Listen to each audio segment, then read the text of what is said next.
do oitavo ano, tudo bem com vocês? Então hoje mais uma aula de geografia. Pegue o caderno de vocês, a caneta e o lápis, anotem tudo que vocês entenderam e as dúvidas também. E aí depois qualquer coisa me chama no WhatsApp, tá bom? Bons estudos para vocês e até o final da aula. Tchau, tchau.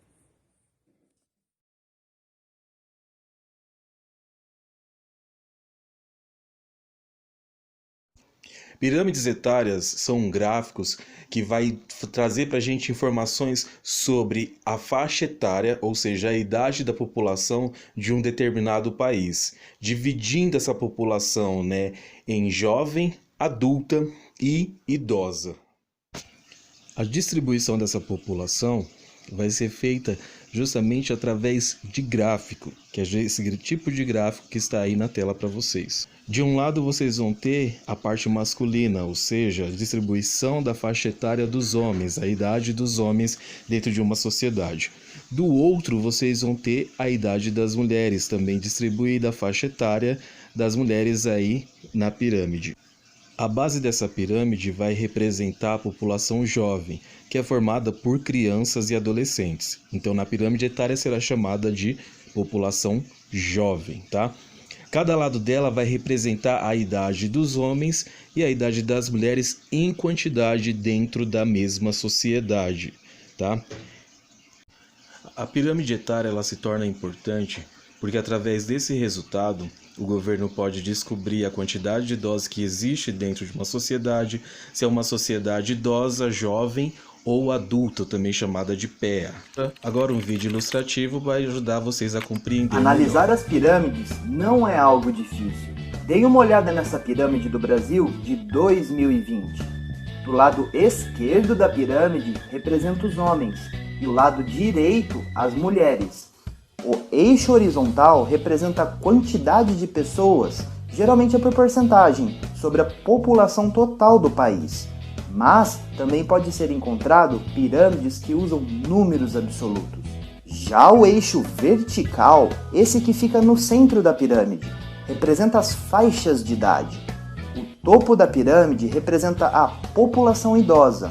O corpo representa a população adulta, ou também conhecido como PEA, que é a abreviação para População Economicamente Ativa. E a base da pirâmide representa a população jovem, crianças e bebês.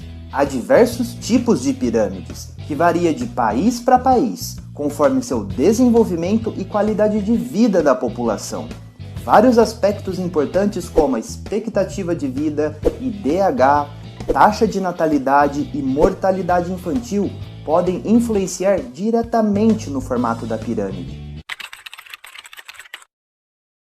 As principais pirâmides etárias encontradas pelo mundo são pirâmide jovem, pirâmide adulta, pirâmide envelhecida e a pirâmide rejuvenescida.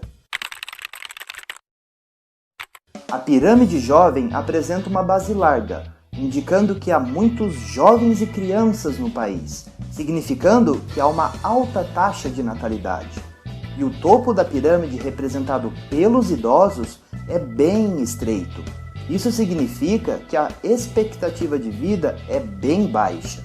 Apenas uma pequena parcela da população chegará até o topo, indicando também um precário sistema de saúde e qualidade de vida. Outro ponto importante a analisar nesse tipo de pirâmide é que, como a base representada por crianças é larga e o corpo representado pelos adultos não é tão alargado, ou seja, poucos pais e mães para muitas crianças.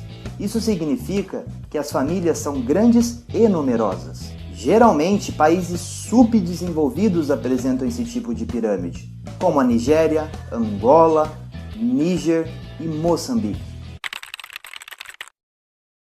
Já a pirâmide adulta apresenta também uma base larga, porém com tendência à diminuição, significando uma queda na taxa de natalidade e fecundidade. Pegando como, por exemplo, o Brasil, que em 1960 a média de filhos por mulher era de 6 e hoje, 60 anos depois, caiu para 1,7 filhos. e a tendência é de diminuir cada vez mais. O corpo desse tipo de pirâmide é mais largo, representado pela população economicamente ativa, e o topo com um leve alargamento, constando um leve aumento na expectativa de vida. Países em desenvolvimento que apresentam uma melhoria no acesso a condições básicas como a saúde, educação, tendem a ter a pirâmide adulta, como o caso do Brasil, Índia e Colômbia. Já a pirâmide envelhecida é muito comum em países desenvolvidos, onde a população adulta é predominante. A população idosa é maior do que nos outros tipos de pirâmides, significando uma elevada expectativa de vida, além de terem uma baixa taxa de natalidade, que resulta em um estreitamento da base da pirâmide, como o caso do Japão, que a média de filhos por mulher é de apenas 1,44. Países que detêm uma grande população idosa enfrentam grandes desafios. Alto custo no setor da saúde, além de um gasto enorme com a previdência. No entanto, vários estímulos são feitos a fim de incentivar a população a ter mais filhos, ou até mesmo incentivar jovens de outros países a vir para o seu país. Porém, nem sempre são bem-sucedidos. Países como a Itália, Portugal, Finlândia, Alemanha e Coreia do Sul apresentam esse tipo de pirâmide. A pirâmide rejuvenescida também é muito comum em países desenvolvidos.